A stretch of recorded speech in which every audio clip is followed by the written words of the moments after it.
This is the GOAT Level Podcast with your host, the GOAT, the legend, the hero, Van Pugh.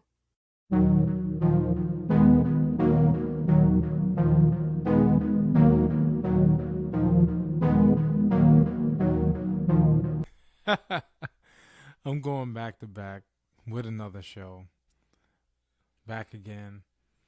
GOAT Level Podcast. You already know. I just watched the Douglas Tyson 30 for 30. It was pretty good. Man, I just feel for the guy, man. Losing his mom before the Tyson fight. I don't even know how he built up the strength to not only continue that fight, but to win in such a dominating fashion. And I'm just looking at the fight's on now, and I'm like, man, his strategy was pretty simple. He just had a big reach, and he just stayed on the outside, and every time he got inside, he clinched. It's pretty easy. And then, with his long reach, he was just shot after shot.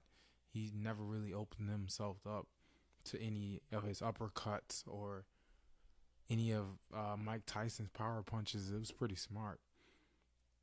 Now, I feel bad, looking at his story and all I could really think about was him losing to Holyfield. Every time someone talks about him beating Tyson, I immediately think about him getting knocked out by Holyfield.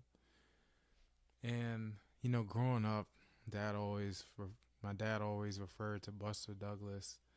I mean, he was fortunate to see this fight as a 22-year-old college student. Me, I wasn't even born yet. So he lived it. So he'll never forget it. But me, I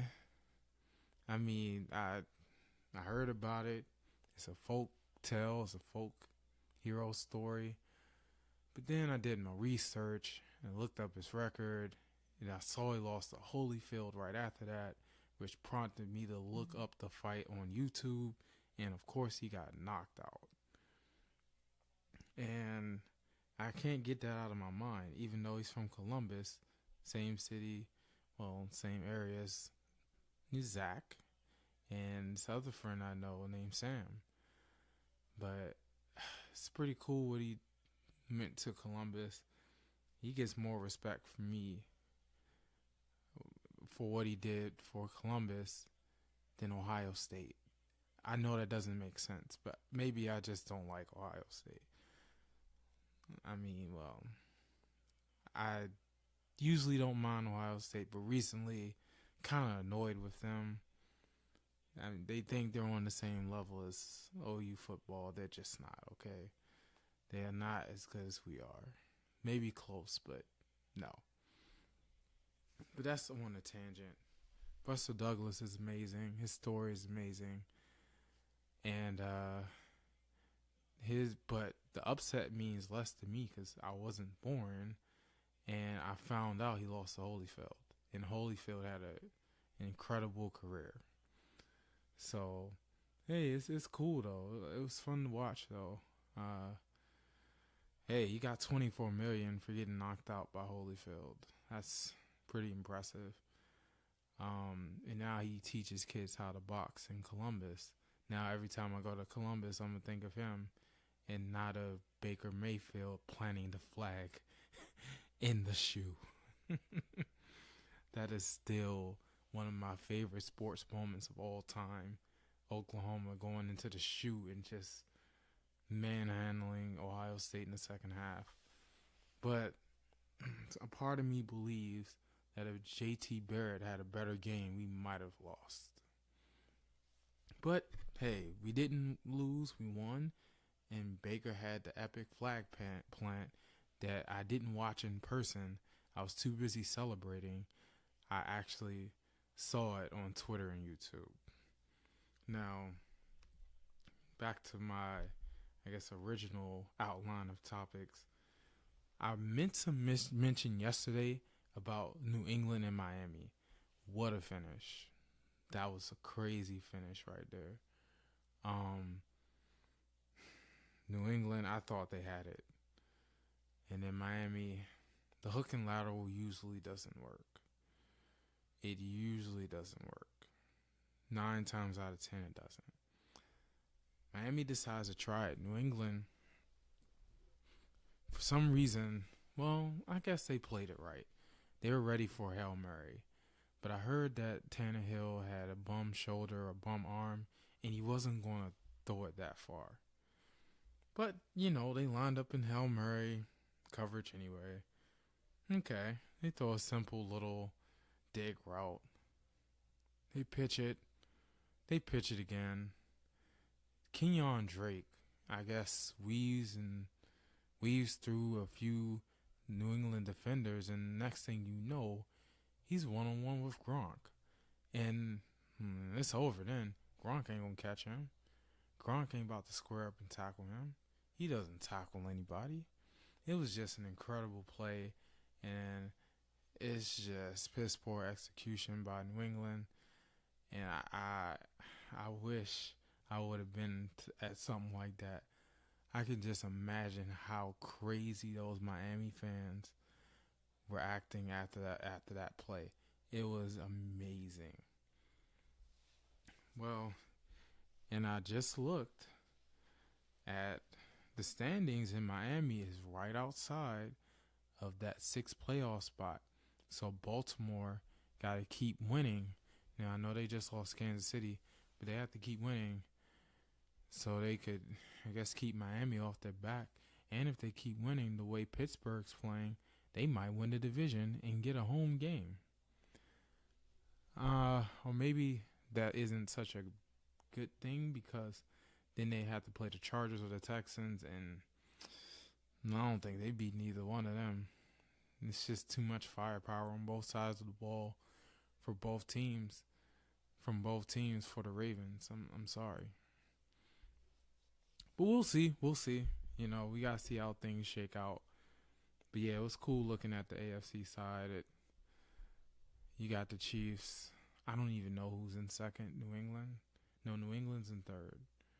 I don't even know who's in second. Does it really matter? Does it really matter? Because at the end of the day, it's Kansas City and New England. Pittsburgh has the talent, but I just don't think they have enough, especially with that defense. I say that when the Kansas City defense isn't as good, but listen, I think their defense is slightly better than the Steelers. I could be wrong, but just wait and see. Just wait and see. See, I'm about to look at the standings now, because I know Kansas City is definitely the top team in the AFC, and the Chargers are right behind them in the AFC West. And I'm just looking at it, and I'm just like, yeah. I mean, there's no clear second seed. You got the Texans and the Patriots tied for second. I mean, I think the Texans... No, the Patriots won that game, I believe. Yeah, the Patriots beat them. So, Patriots have the second seed. I just think the Chiefs are far, in a way, the best team in the AFC. And the only team that can really beat them is the Patriots, maybe the Steelers. And then on the NFC side, you got the Rams and Saints, far and away the best two teams in the NFC, and on a collision path to face each other in the NFC Championship, which should be a lot different if the game's in LA. The game's in the Superdome. I'm not sure if the Rams could win. They could, but I doubt it. The Seahawks, I think, are clearly going to clinch the 5th seed. No one's even close to even catching them. I mean, the Vikings just lost to them. They're not going to catch the Seahawks. So the Seahawks are definitely going to make the playoffs unless they lose 3 straight, which would be just ridiculous. Like, why would they lose 3 straight, especially when one of their games is against the 49ers? Dog, Richard Sherman is not doing a thing. Like, he is not stopping this freight train called Russell Wilson. It's over. I'm trying to tell you. I mean, it's a wrap. And for the wild card, like I said yesterday, the Vikings got a slim lead over the Eagles, the Panthers, and the Redskins. But I don't think they're gonna hang on to that spot. I truly believe the Eagles is there for the taking. They just have to beat the Rams or the Texans. I know it's hard. They can do it. Hopefully they can beat all three, Rams, Texans, and Redskins. Then it won't be any doubt. Because I know the Vikings going to lose one more time. They're not that good. Obviously. So, I mean, let's just see. I'm very interested to see how the wild card race shapes out. My unbiased opinion is the Panthers is the best team out of the four. Like Minnesota, Carolina, Philly, Washington. I'm not even counting the Packers. They're going to lose again, and then they're going to be out. I'm not even going to count the Packers. Leave them out of it. The Panthers are the best team out of those four, clearly. And they will probably take the wild card. Unfortunately, because I'm an Eagles fan, I want my Eagles to do well. But unfortunately, the Panthers are the best team of that group, and they're probably going to take it. Now, Oakland fired Reggie McKenzie. I guess is a good move. I guess. I mean, well, he made some good draft picks. You got Derek Carr, Khalil Mack, Amari Cooper. It was, yeah, and he got Michael Crabtree in there. He built himself a squad. And then it all fell apart. It all fell apart from there. The Khalil Mack thing, I don't think it's really his fault. It's just, it could have been his fault, but that was the beginning of the end. And the team is awful right now. You got to rebuild. Got to rebuild.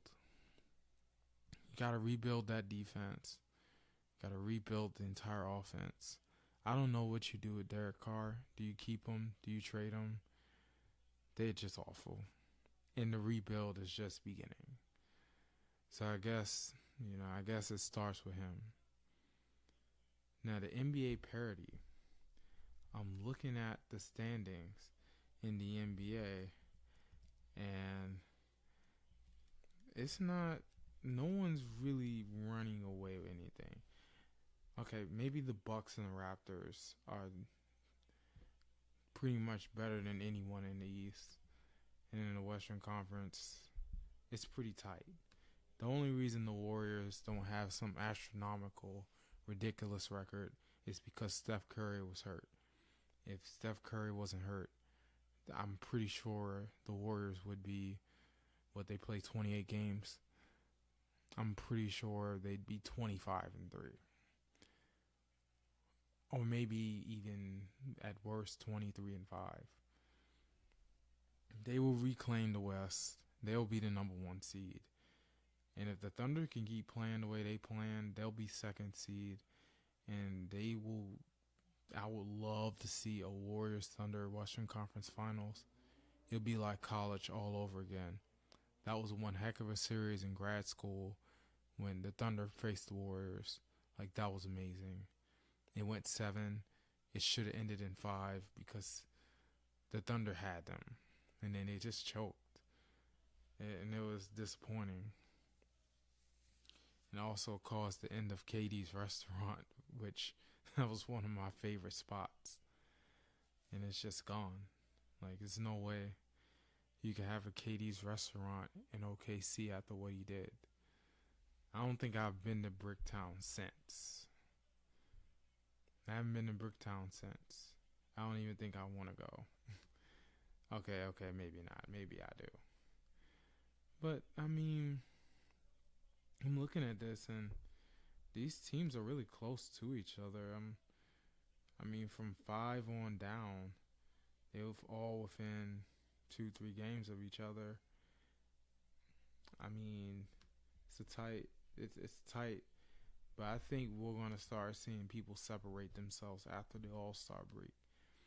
And the Lakers are in fifth, and this is getting started. I think the Lakers will be top 4, but can they beat the Warriors or the Thunder?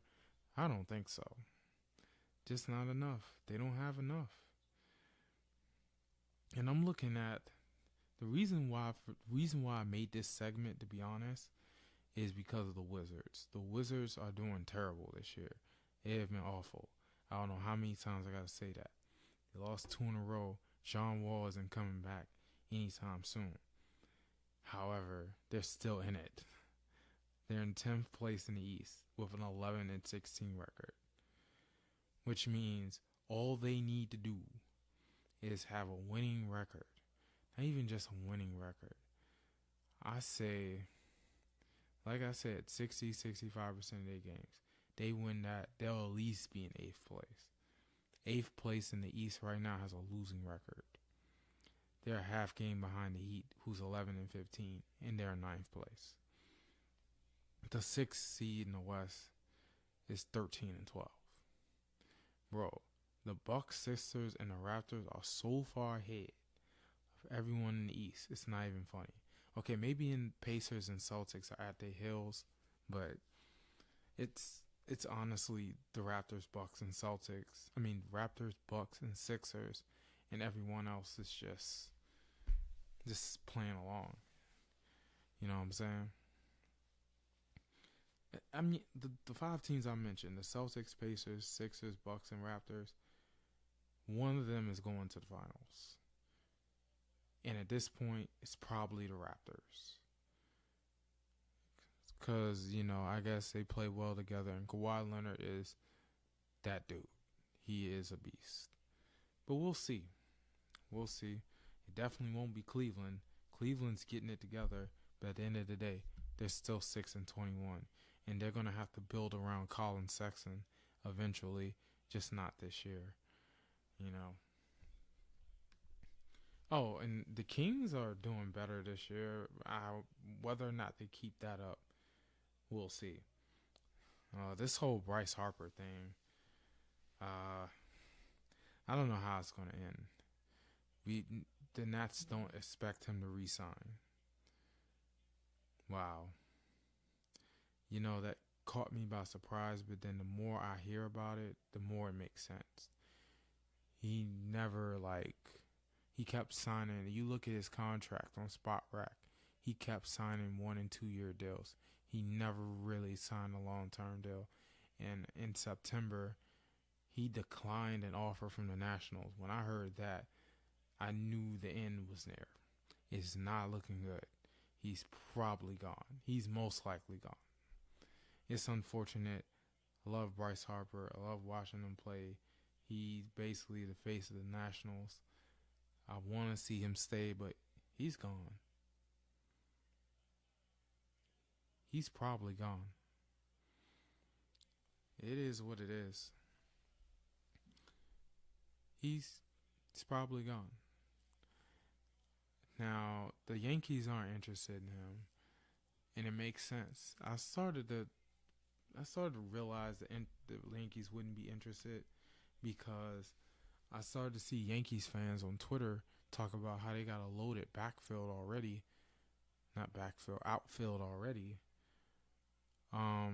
Stanton, Judge, Ellsbury. I mean, sure, Harper would be overkill. They got all this money tied up in the outfield already. They don't really need Harper.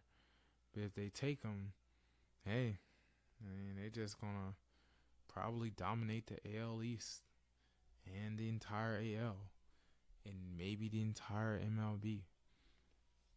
But I think realistically, Harper's either going to go to a losing team and they'll have to build around him, or he'll go to the Phillies.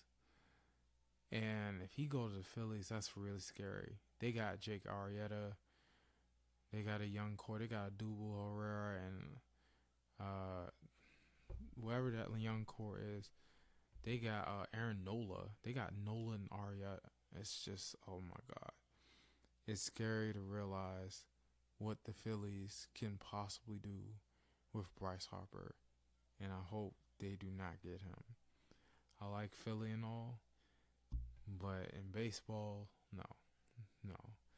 We're going to have to chill out with all that. For real.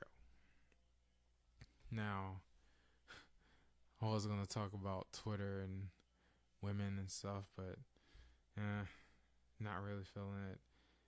I mean, Twitter, GOAT level Twitter, still 188 followers, 600 tweets. I think the strategy is going to try to tweet more, going to try to engage more with fans. I guess me personally, on my personal account, I got like 1,300 followers or something like that.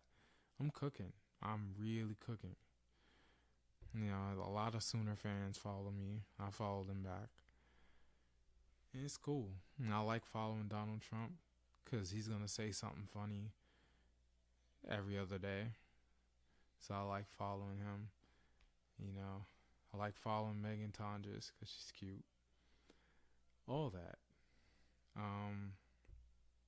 When it comes to women, look, man, I've deleted Tinder. I've taken L after L after L after L. But I'm at peace with it because at the end of the day, it's just in God's hands. I just have to leave it in God's hands because that's how I'm going to gain peace from this female situation that I'm going through. It's hard. It's complicated. But put my faith and trust in God and it won't be as complicated. I'll be at peace, like I said. And I just leave it in his hands, honestly. You know, I have nothing against women or the choices they make.